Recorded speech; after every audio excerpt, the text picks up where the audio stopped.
या किल्ल्याचं नाव आहे सिंधुदुर्ग किल्ला, महाराजांनी बांधलेला किल्ला।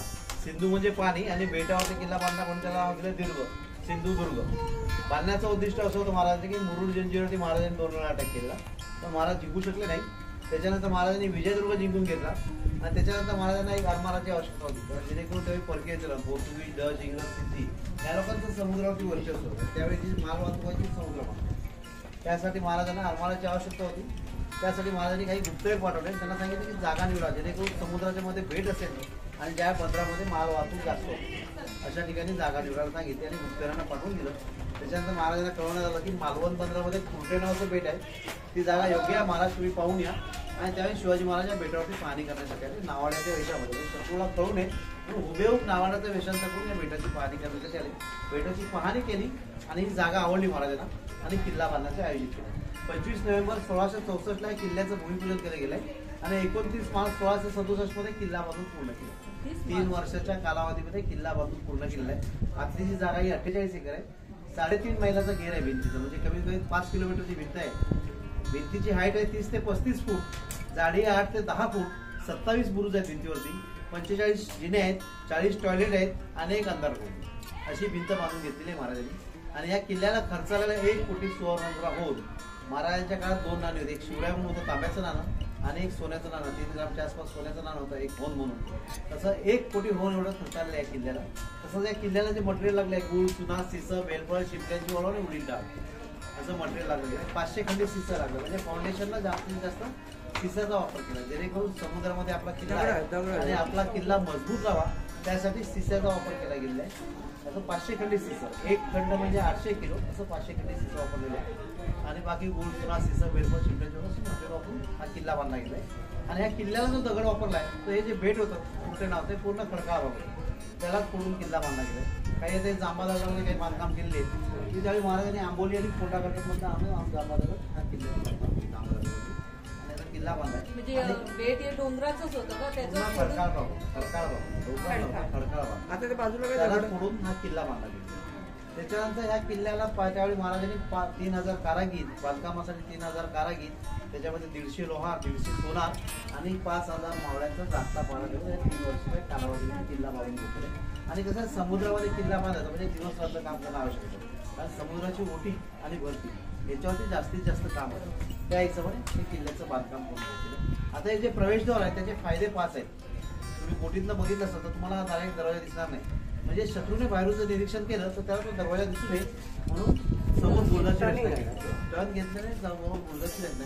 दुसरी गोष्ट म्हणजे शत्रूने तोफेचा जर हमला केला तर समोर भलाभक्कम बुरुज ठेवला जेणेकरून किती पण हमला झाला तरी आपला दरवाजा तुटू नये। तिसरी गोष्ट म्हणजे नागगोळी वळण किंवा गौमुख वळण दिलंय जेणेकरून त्यावेळी हत्तीचा वापर केला जायचा दरवाजा तोडण्यासाठी, किंवा काही सैनिकांच्या हातामध्ये लाकडाचा वंचा देऊन देऊन दरवाजावरती आदळला जायचा। इकडे सरळ असल्यामुळे ते आदळू शकतात, नागमोडी वळण दिल्यामुळे जागच्या जागी टर्न ते जोर करता आदळू शकत नाही किंवा हत्ती पण स्पीड येऊ शकत नाही। जरा बोलू नका, समजलं काय? तुम्हाला काय विचारायचं असेल नंतर बोलू, मी कन्फ्युज होतो। तर तसं केलं जातं। त्याच्यानंतर राईट साईडला जागा दिली आहे, टर्न दिला, म्हणजे तलवारीने जेव्हा आपण युद्ध करतो तेव्हा आपल्या हातामध्ये राईट हँडमध्ये तलवार असते आणि आपला सैनिक जेव्हा पण युद्धाला जातो आपल्या प्रवेशद्वारातून बाहेर निघाला तर आपल्या बाजूला जागा दिली म्हणजे आपली तलवार जोरात फिरावी त्यासाठी जागा दिली आणि पलीकडचा बुरुज बाहेर काढला जेणेकरून शत्रूचा जो माणूस आहे तो बाहेरून येणार आणि त्याची तलवार त्या बुरुजावरती आदळली पाहिजे किंवा हलक्या प्रमाणात वार व्हायला, त्या हिशोबाने रचना केली। 5वी गोष्ट म्हणजे 4ही बाजूने घरं केली, त्यावेळी कसं कुऱ्हाडी किंवा भाल्याचा वापर केला जातो दरवाजा तोडण्यासाठी, किंवा काही सैनिक घेऊन दरवाजा खाली लपत होते तर त्यांच्यावरती उखळतं तेल किंवा उखळतं पाणी टाकून त्यांना भाजून मारायचं, त्या हिशोबाने या प्रवेशद्वाराची रचना केलेली आहे। त्याच्यानंतर वरती जी दिसते लांबा दगडामध्ये बांधकाम केलेलं आहे ती नगारखान्याची इमारत, त्यावेळी नगारा वाजवला जायचा, म्हणजे राजा येत असतील तर त्या हिशोबाने वाजवला जायचं, शत्रू येत असेल तर त्या हिशोबाने वाजवलं जायचं आणि सकाळी संध्याकाळ आपला दरवाजा उघडताना बंद करताना त्या हिशोबाने वाद्य वाजवलं जायचं। वेगवेगळ्या टोनमध्ये वाद्य वाजवलं जायचं आणि आपल्या सैनिकांना इशारा दिला जायचा आणि त्या हिशोबाने शत्रू युद्धासाठी तयार होता, राजा येत असतील सलामी द्यायसाठी आणि सकाळ आणि संध्याकाळ नगारा वाजवला त्या हिशोबाने तसं दरवाजा उघडणं आणि बंद करायचं, त्या हिशोबाने वाद्य जायचं। आता बघा हा दरवाजा आहे तर त्यावेळेचाच दरवाजा आहे, सागवानी लाकडाचा दरवाजा। आपल्या किल्ल्याला आता 358 वर्ष पूर्ण झालेले आहेत आणि त्यावेळेचाच दरवाजा जो बसवला तो अजूनही शाबूत आहे। सागवानी लाकडाचा दरवाजा आहे आणि त्याला डबल डोर दिले, एक लोखंडी पट्टी बघा त्या ठिकाणी लोखंडी पट्टी बघा बाजूला लाकडी फ्रेम म्हणजे मजबूतीसाठी आणि त्याच्यावर जे खिळे जे दिसतंय ते पॉइंटेड खिळे ते टोकेचे. त्याचा हत्तीने धडक दिला की तो खिळा त्याला लागणार होतो. लाकडाचा माल हत्तीला लागत नाही, त्या हिशोबाने तो दरवाजा बनवला गेलेला आहे. त्याच्यानंतर ह्या साईडला दिंडी दरवाजा बघा, हा दिसतो ना त्याच्यामध्ये दिंडी दरवाजा छोटा दरवाजा, जेणेकरून त्यावेळी कसं संध्याकाळी 7च्या नंतर दरवाजा बंद केला जायचा आणि तो दुसऱ्या दिवशी सकाळशिवाय उघडला जायचं नाही. त्यावेळी एखादा सैनिक आपला बाहेर असेल तर त्या दिंडी दरवाजा त्याला आतमध्ये घ्यायचं, म्हणजे शत्रू घुसू शकत नाही. आणि शत्रूचा माणूस जर एखादा घुसला तरी आपण त्याला सहजपणे मारू शकतो. त्या हिशोबाने दिंडी दरवाजाची रचना केली आहे. असा दिंडी दरवाजा. आणि आता वरती जे दिसतं समोर दिसते दक्षिणमुखी मारुती मंदिर, बाजूला गणपतीची मूर्ती स्थापना केली गेली, जेणेकरून ताकदीचा देवता मारुती आणि बुद्धीचा देवता गणपती हे राजांनी ज्यावेळी किल्ल्याचं बांधकाम झालं त्यावेळी ते मंदिर बांधून घेतलं. हिरोजी इंदुरकर ज्या आपल्या किल्ल्याचे आर्किटेक्ट इंजिनियर होते हिरोजी इंदुरकर, त्यांनी हा किल्ला बांधलेला आहे. तर त्यांना सांगितलं महाराजांनी की या ठिकाणी मारुती मंदिर उभं करा आणि गणपतीची मूर्ती स्थापना करा. म्हणजे आपण ताकदीचा, आपला सैनिक ताकदीचा आणि बुद्धीचा वापर केला पाहिजे. त्यासाठी प्रवेशद्वाराचे समोर बांधलं गेलं, म्हणजे जेव्हा पण आपला सैनिक युद्धासाठी जाईल मारुतीचं दर्शन घेईल, पाया पडेल आणि युद्धामध्ये ताकदीचा आणि बुद्धीचा वापर करेल. त्यासाठी प्रवेशद्वाराच्या समोर मारुती मंदिर आणि गणपतीची मूर्ती स्थापना केली गेली. आज तुम्ही जी बसलाय ती त्यावेळची बसायची जागा, सैनिक लोकांची बसायची जागा. वारेकरी या ठिकाणी बसायची. सिंगल असेल तर देवडी बोललं जातं, दोन्ही साईडला बसायची जागा पण त्याला देवड्या बोललं जातं. देवड्या रूपीतलं बांधकाम आणि चावी आणि लॉकिंग सिस्टम. आणि दुसरी गोष्ट म्हणजे जांभा दगडाचा वापर केला आहे अशासाठी की आपला सैनिक थकून मागून आला असेल युद्धावर तर या ठिकाणी 10 मिनिटांमध्ये रिलॅक्स व्हायला पाहिजे. आता तुम्ही बघा उन्हामध्ये तुम्हाला गरमी या ठिकाणी 5 एक 10 मिनिटांमध्ये रिलॅक्स झाला, तर त्या हिशोबाने बांधकाम केलं म्हणजे आपला सैनिक थकून मागून आला त्याचा थकवा निघून जावा, त्यासाठी जांभा दगडाचा वापर केलेला आहे. आणि दुसरी गोष्ट म्हणजे चावी आणि लॉकिंग. चावी म्हणजे हे बघा, हे जे कळस दिसतं छोटा ते चावी सिस्टम आहे, त्याच्यावरती लॉकिंग म्हणजे त्याचं जे सर्व लॉक आहे ते वरती मोठ्या कळसामध्ये केलेलं आहे.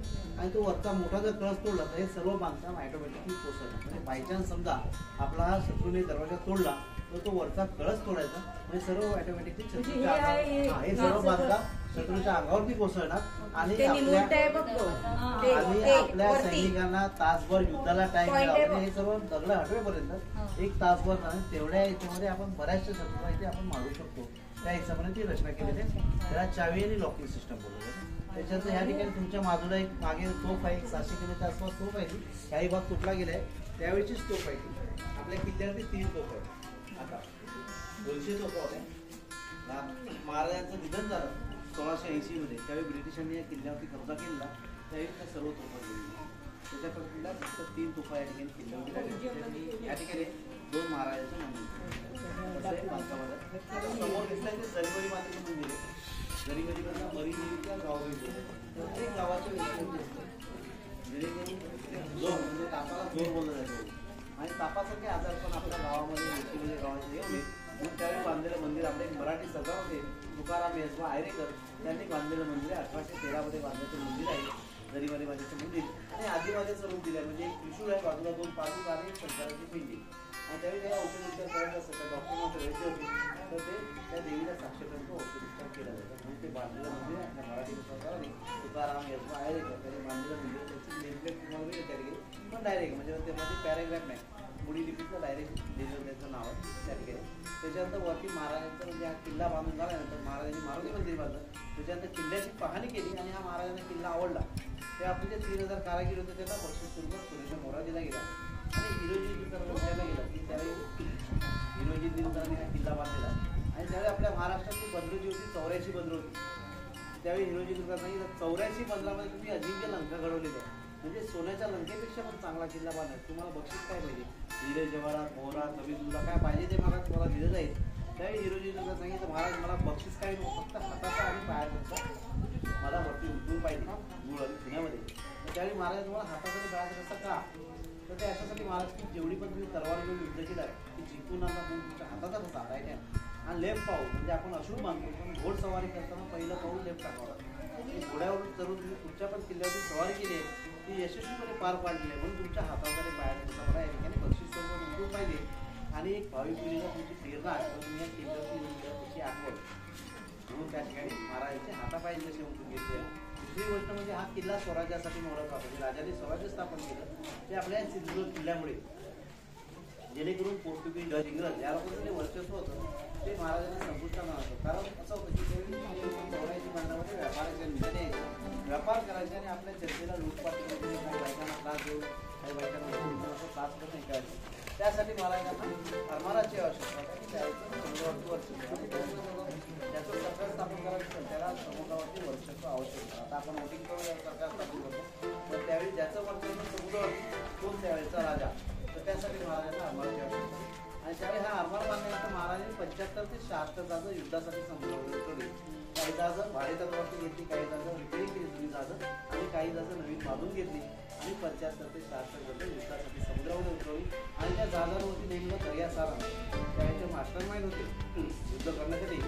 दर्या सारंगला नेमकं आपले किल्लेदारांचे कान्होजी आकरे, तुकाराम येसबा आयरेकर आणि दौलत खान दारोगोळा दौलत खान या लोकांना नेमलं गेलं. आणि पोर्तुगीज इंग्रज बरीचशी युद्ध झाली, पण ते लोक काही महाराजांच्या समोर त्याचा निभाव लागला नाही, टिकू शकले नाही.